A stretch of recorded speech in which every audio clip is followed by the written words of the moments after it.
Kami dari kelompok 1 ingin mempresentasikan hasil kerja kami berupa bab tentang pernikahan. Nah, sebelum kita akan melakukan presentasi, alangkah baiknya ayo kita mengumpulkan semangat dulu dengan melakukan yel-yel. Ayo teman-teman, mari kita lakukan bersama-sama. 1, 2, 3. Kelompok 1 siapa yang punya? Kelompok 1 siapa yang punya? Kelompok 1 siapa yang punya? Yang punya kita semua. Yeay. Nah. Oke. Setelah kita lakukan yang tadi, kita akan terlihat lebih semangat. Yuk kita langsung meluncur saja ke dalam satu materi ini. Nah, kelompok kami terdiri ada 8 orang. Nah, yang satunya sedang tidak hadir. Siapa? Yang pertama, ya, perkenalkan, nama saya Ahmad Fauzi, absen 1. Saya Alea Artika, absen 4. Saya Bagus Arabisaris, absen 9. Saya Hadijah Fitri Hoirinisa, absen 20. Saya Lais Jaidan, absen 25. Saya Kak Putri, absen 28. dan saya Muhammad Dalmanzuri, absen 32. Nah, untuk yang pertama adalah kata nikah itu berasal dari bahasa Arab an-nikah yang berarti bersatu, berkumpul atau berhubungan. Pernikahan menurut pandangan Islam adalah suatu perjanjian suci yang dilakukan oleh laki-laki dan perempuan yang ingin melanjutkan hubungan menjadi hubungan yang halal. Mereka akan mengikat janji untuk menyatakan bahwa sudah siap untuk membangun rumah tangga. Pernikahan dalam Islam merupakan salah satu asas hidup yang bisa membuat umat Islam menjadi lebih baik. Dalam ini, perjanjian suci pernikahan dapat dinyatakan ke dalam bentuk ijab qabul. Pernikahan juga menjadi cara untuk menjaga silaturahmi, sebagaimana yang disebutkan di dalam Al-Quran surat An-Nisa ayat 3. Pernikahan ada di sini ada pendapat-pendapat menurut keempat mazhab tentang pernikahan. Yang pertama dari Imam Maliki. Pernikahan adalah akad yang dapat mengubah hubungan seksual seorang perempuan yang bukan makruh, budak dan majusi menjadi hubungan seksual yang halal dengan silbah. Yang kedua adalah Imam Hanafi. Imam Hanafi, pernikahan adalah seseorang yang mendapatkan hak untuk berhubungan biologi seksual dengan seorang perempuan. Dalam hal ini, seorang perempuan itu merupakan perempuan dengan hukum tidak ada halangan sesuai dengan syar'i untuk dinikahi. Yang ketiga pendapat Imam Syafi'i. Pernikahan adalah suatu akad yang memberikan hak untuk melakukan hubungan seksual dengan mengucapkan lafaz nikah, tazwij atau lafaz lain dengan makna yang sama.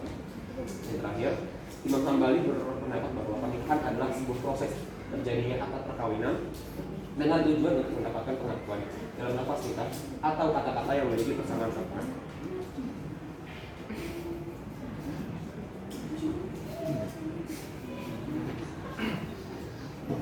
Pertama ada pasal 1 Undang-Undang nomor pasal 1 Undang-Undang nomor 1 tahun 1974. Perkawinan merupakan suatu ikatan lahir batin antara seorang pria dengan seorang wanita sebagai suami istri dengan tujuan membentuk sebuah keluarga.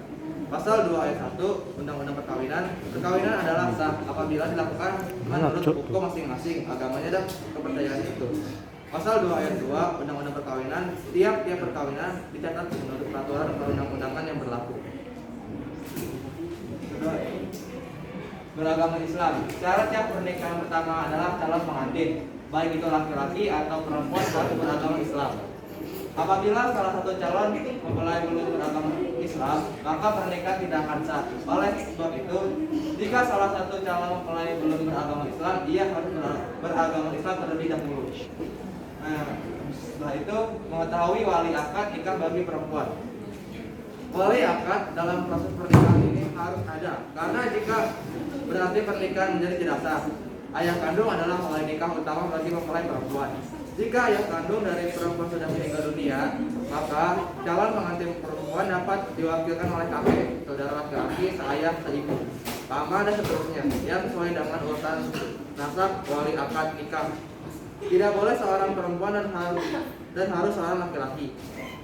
Apabila dari keturunan nasab tidak ada yang bisa menjadi wali, maka bisa digantikan dengan wali hakim sebagai cara sah pernikahan. Yang berikutnya adalah bukan mahar. Pernikahan akan dinyatakan tidak sah jika kedua mempelai merupakan mahar. Dengan kata lain, pernikahan dapat dilakukan dengan bukan mahar. calon mempelai harus mencari jejak dan dari pasangannya. Apakah semasa kecil diberikan oleh ASI dari ibu yang sama atau tidak? Jika diberikan oleh ASI dari ibu yang sama, maka hal itu termasuk ke dalam mahram, sehingga pernikahan itu tidak bisa dilakukan. Yang berikutnya, sedang tidak melakukan ibadah haji atau ihram. Para ulama melarang jika sedang melaksanakan ibadah haji atau ihram untuk melakukan pernikahan. Hal ini berdasarkan seseorang ulama bermazhab Syafi'i yang dalam kitab Fathul Qorib Al-Mujib disebutkan bahwa akad nikah diharamkan bagi orang yang sedang ihram, bagi dirinya maupun bagi orang lain menjadi wali. Larangan pernikahan dilakukan saat sedang melaksanakan haji juga terdapat di hadis Bukhari. Rasulullah bersabda bahwa seseorang yang sedang berihram tidak boleh menikahkan, tidak boleh dinikahkan, dan tidak boleh mengkhitbah. Yang berikutnya, dilakukan atas dasar cinta bukan karena paksaan. Terjadinya pernikahan harus didasari atas dasar cinta bukan atas dasar paksaan. Apabila pernikahan terjadi karena adanya paksaan, maka pernikahan itu tidak bisa tidak sah. Dengan kata lain, suatu proses pernikahan harus berdasarkan keinginan dari calon pengantin laki-laki atau calon pengantin perempuan. Kalau yang selanjutnya ada rukun. Yang pertama, adanya calon pengantin. Calon pengantin harus terdiri dari laki-laki dan perempuan yang bukan laki-lakinya. Dan calon pengantin perempuan tidak tersalam secara syar'i untuk menikah. Yang kedua, adanya wali. Bagi calon pengantin perempuan harus dihadiri oleh wali atau wali hakim. Yang ketiga, dihadiri 2 orang saksi. Ketika pernikahan berlangsung, harus ada 2 saksi yang adil atau yang memenuhi syarat sebagai saksi. Yang keempat, diucapkan ijab. Ijab diucapkan oleh wali dari calon pengantin perempuan atau yang menjadi wakilnya. Yang terakhir, diucapkan kabul dari pengantin laki-laki. Calon pengantin laki-laki mengucapkan kabul di depan saksi dan wali dengan penuh keyakinan. Yang selanjutnya ada pembahasan tentang wali nikah. Wali nikah secara umum diartikan sebagai orang yang berhak menikahkan anak perempuan dengan seorang laki-laki yang menjadi pilihannya. Wali nikah ada 3 macam. Yang pertama ada wali nasab, wali hakim, dan wali muhakam. Sebuah pernikahan tidak sah jika tidak dihadiri wali nikah. Dari Abu Musa dari bapaknya berkata Rasulullah SAW bersabda, tidak sah nikah kecuali dengan wali. Wali nikah harus seorang laki-laki, tidak boleh seorang perempuan. Dari Abu Hurairah ia berkata, Rasulullah SAW bersabda, perempuan tidak boleh menikahkan atau menjadi wali terhadap perempuan dan tidak boleh menikahkan dirinya sendiri. Wali nasab. Wali nasab adalah anggota keluarga laki-laki dan dari calon mempelai perempuan yang mempunyai hubungan darah dengan calon mempelai perempuan dari pihak ayah menurut ketentuan hukum Islam. Urutan wali nikah nasab yaitu ayah, cucu paman, sampai sini. Oke, cucu paman saya.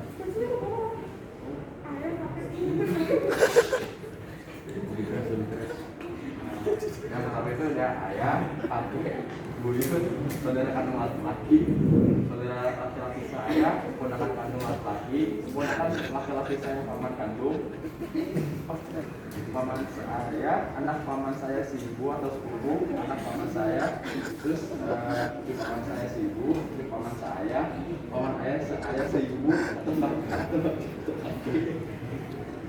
ayah saya, anak paman ayah saya si ibu, anak paman ayah saya, paman kakek saya si ibu, adik buyut, paman kakek saya, anak paman kakek si ibu, dan yang terakhir anak paman kakek saya. Wali hakim adalah wali nikah yang ditunjuk oleh Menteri Agama atau penjabat yang ditunjuk olehnya, yang memiliki hak dan kewenangan untuk bertindak sebagai wali nikah. Wali hakim dapat bertindak sebagai wali nikah apabila 1. Sudah tidak ada garis wali nasab, 2. Walinya mafkud atau hilang, 3. Walinya ba'id atau jauh, yang keempat walinya sedang sakit, yang kelima walinya tidak dapat dihubungi, yang keenam walinya sedang ihram haji atau umroh, yang walinya gugur. Yang kedelapan, walinya adhol atau mogok berdasarkan keputusan pengadilan agama. Wali muhakam. Dalam pernikahan, wali muhakam adalah orang biasa, bukan pejabat resmi yang adil dan mempunyai ilmu tentang hukum pernikahan. Dalam Islam yang dianggap sebagai wali nikah oleh dua mempelai calon pengantin karena tidak adanya wali dasar dan wali hakim, atau keduanya ada tapi berhalangan tetap. Syarat wali nikah.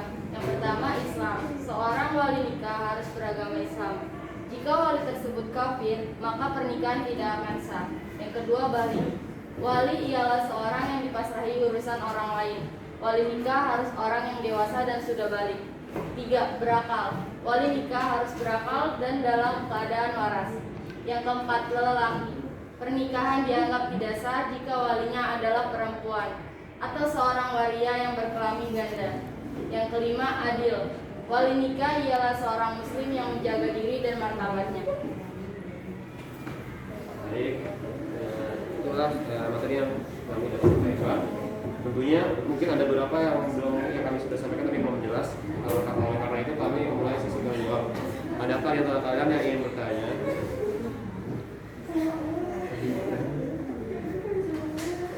Apakah ada yang ingin bertanya? Atau saya ada yang bertanya? Benar aja ingin bertanya? Ya. Kalau saya dalam tulisan kita dari kelompok 4, tadi kan di syarat pernikahan ada yang apa? Kalau mau nikah itu kedua pihak harus saling mencintai kan? Kalau enggak sah. Nah, gimana kalau misalnya itu dari perjodohan? Jadi kayak anak laki-laki sama anak perempuan itu dipaksa nikah atau salah satu pihaknya tuh nggak mau gitu. Itu gimana? Apakah sah apa enggak? Makasih.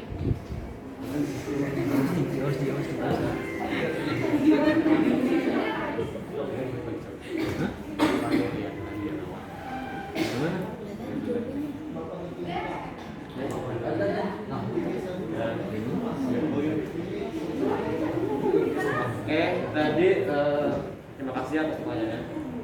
Oke, jadi tadi pertanyaannya adalah jika itu merupakan suatu perjodohan, apakah itu menjadi suatu pernikahan yang tidak sah? Karena kalau perjodohan ada kemungkinan kalau misalnya si calon pasangan itu tidak saling mencintai. Nah, di sini tentu saja kita kan sebelum perjodohan itu kita bisa memeluk orang tua kita, kayak berkonsultasi, tidak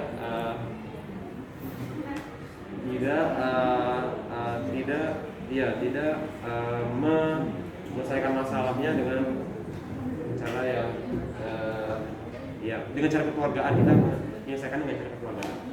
Dan di sini juga disebutkan kalau pernikahan itu bisa saja tidak sah apabila ada kepaksaan. Makanya alangkah baiknya dibicarakan terlebih dahulu, karena di dalam Islam juga kita disuruh bermusyawarah, jangan melakukan atau mengambil keputusan yang mengefek kepada masa orang banyak, tapi kita yang mengambil keputusan hanya dengan usaha kita sendiri. Jadi kita harus mengutamakan pendapat bersama. Baik, apakah sudah terjawab? Terima kasih dari kelompok. Mau nanya di slide yang kata larangan nikah saat berhaji, itu kan ada dilarang mengkhitbah juga. Mengkhitbah itu apa? Terus sama ada koreksi dikit di slide setelah yang mengkhitbah itu, kan kalau disebutin itu maksud kalian kalau nikah itu harus mau dua-duanya kan?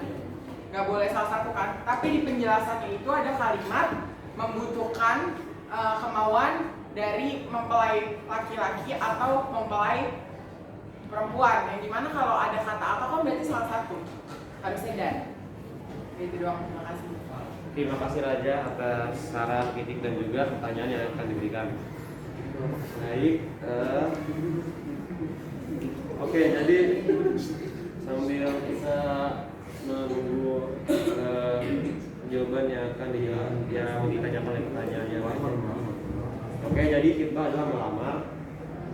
Jadi itu adalah melamar. Yang ketiga, tadi kedua tentang responnya, tentang syarat, tentang kritik yang diberikan, koreksi yang diberikan tentang apa mungkin itu salah penulisan, tapi terima kasih telah di point out tadi tentang hal tersebut. Iya, sama-sama. Oke, ada lagi yang ingin bertanya?